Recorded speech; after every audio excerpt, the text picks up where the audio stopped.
আসসালামু আলাইকুম। আপনারা সবাই কেমন আছেন? আলহামদুলিল্লাহ আমিও ভালো আছি। So our topic is easy sentence is making with going to.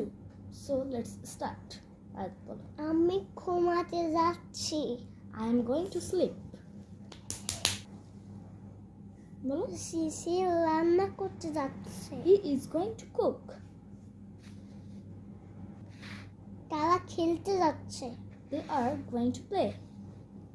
সে আমাকে কল করতে যাচ্ছে। He is going to call me. আমি তাকে সাহায্য করতে যাচ্ছি। I am going to help him. আমি ঘুমাতে যাচ্ছি। I am going to sleep. Good job. Bye bye. Assalamu সবাই alaikum. একটা কমেন্ট